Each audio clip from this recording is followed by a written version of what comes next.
Hello ladies and gentlemen, welcome to A1 Money. My name's JJ. I talk all things finance, so let's dive right in. Today's video is about how to save money on a low income by setting yourself a well-structured budget.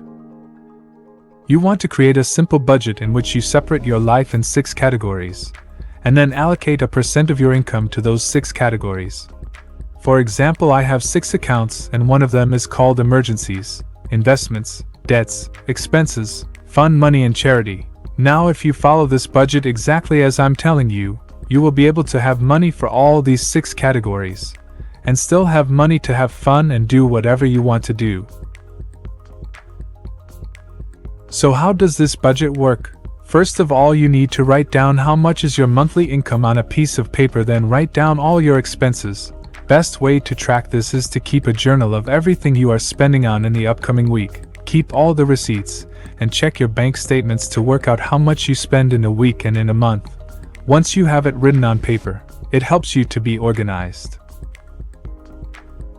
Next, get yourself 6 envelopes to actually start saving your money into it.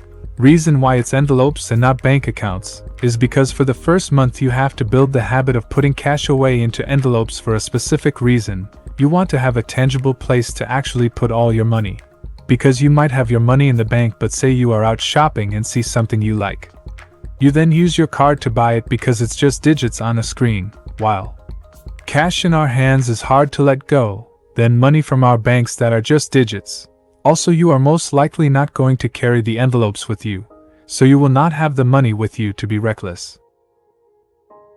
So by having everything in one tangible place where you cannot have easy access to it when shopping, for you to take the money you will have to open the envelope labeled emergency, and then take money out for something you know that isn't an emergency but an uncontrollable urge to buy.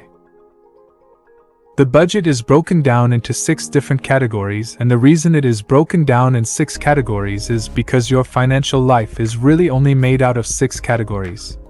Now here is the exact order your money should be going into these 6 envelopes. Every time you get paid your income, the first envelope to put money into is the envelope labeled as emergencies. The second envelope is labeled as investments. Third one is labeled debts. Fourth labeled as expenses. Fifth envelope is labeled as fun, and the last envelope is labeled as charity. And do put money into these envelopes in exactly that order. So how much money to put into these envelopes every single time you get paid? So for the first envelope, the emergencies envelope, every time you get paid you want to put no less than 10% of your weekly wage into that envelope. So say you make £10 a week, you put in £1. If you make £100 a week, you put in £10. It doesn't matter how much you earn, you put in 10% of all your weekly income. I understand you might get paid every month or every 2 weeks, but the rule still applies. You want to build up 6 months worth of money in the emergency envelope to cover you for when you need money for actual emergencies. For example, say if you were to lose your job and you can't pay rent, then you need to have at least 6 months of all your expenses in one envelope. Now once you get comfortable doing this and gain money control, you can move on to opening up a separate high-yield savings accounts, and put your money into that account, and have your money sitting there waiting to be used just in case any emergency does happen. All while not losing any money on inflation, because every single year inflation hits like a brick, and you're losing money just by saving money in an envelope. But you need to build up the entire routine and habits first, before you start putting your money away in a bank account. Now the second account is the investments envelope, which is the most exciting envelope. This category, it's for the sole purpose of investing all your money, and it's all about making more money. In this envelope you want to put anywhere from 10% to 50% of your income towards it, up to you really how much you can and want to. I recommend that you do 3 things with this account. You start building business income, passive income, and also long-term income. So for example, set aside some money to invest into your side business, if you have any, or set aside money to put into your future business that you are wanting to start.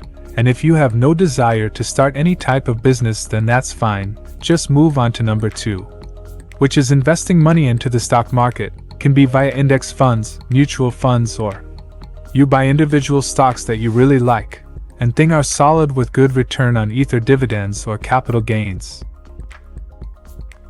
Lastly, for long-term investments, start saving money first in an envelope to develop the habit, and then into a high-yield savings account for a down payment on a house. Get yourself into the real estate game. Now I recommend investing into books and watching YouTube videos because that's what I did. I didn't buy books, I got myself a library card, and just went crazy reading on every type of self-improvement books for 4 years. Once you gain the knowledge, you can then put it to work. But if you don't have the knowledge, then what are you going to do? You need the knowledge first. The third envelope is debts. Most of the people in Western countries such as America, the United Kingdom and Australia, just to mention a few, have problems with debts, and around 74% of Americans live paycheck to paycheck, and I would assume it's the same for other Western developed nations with a consumer mindset. If you have debts, I suggest that you put anywhere from 10% to 50% depending on your situation into this category. You want to pay off your debts as quickly as possible so you won't have to pay a ton of interest on it, and it will give you peace of mind. Your goal with this account is to get it to zero, and if you guys have substantial amount of bad debts, so debts such as credit cards, car loans, or anything that isn't making you money, but costing you money, then I would suggest to put this category second behind your emergency funds, and ahead of your investments, also depending on what your debt is. Look to see if there's a way you can pay off the debt. So say you have a car loan from the bank and you're struggling to pay it, then just sell the car and pay off the loan. Don't overreach yourself. The fourth category where everybody struggles is expenses, so your food bill, utility bill, car payment, and any other expenses. The key here I have found is to not scrimp on food. Most people seem to scrimp on food, buying cheap, low-quality processed food, yet have a luxury car. Your priorities are completely wrong. Get rid of the car and get yourself a second-hand car that you can afford. And put more of your money towards foods that you eat, because health is wealth, guys. For internet and utility bills, shop around to get the cheapest rates possible. Turn off lights when you are not using them. You might think that's not going to do much, but trust me, it all adds up. Cut your subscription to everything. A lot of people are signed up to the gym, but never go to the gym. They have a Netflix account, Amazon Prime account, premium TV on Sky/cable TV. You really should look where your money is going, and if it's not needed, then cut them. If you don't go to the gym, then cancel the contract. If you watch Netflix for an hour here and there, then cancel it. Be on top of your expenses, or your expenses will be on top of you. The goal is to get expenses down to only 5% to 10% of your income.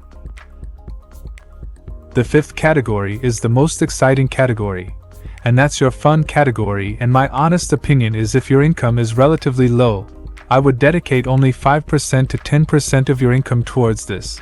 And as you work your way up and your income increases and you are able to keep expenses low, then you can have more disposable income to increase the percentage towards this category.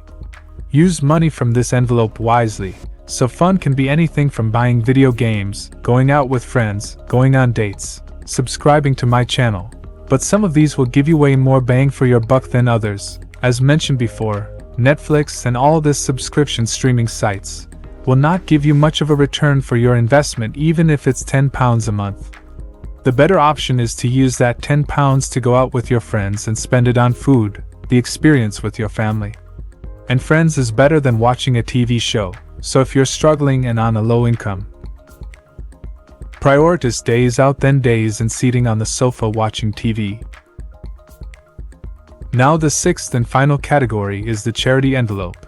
No one has ever gone broke by giving money away to people that are in need. And if someone has, then, well, that says more about them than anything else. For this category, it's advisable to give away anywhere between 1% to honestly however much you realistically can and actually want to. But if you can manage, then 1% is the minimum. I know some people literally cannot, and that's fine.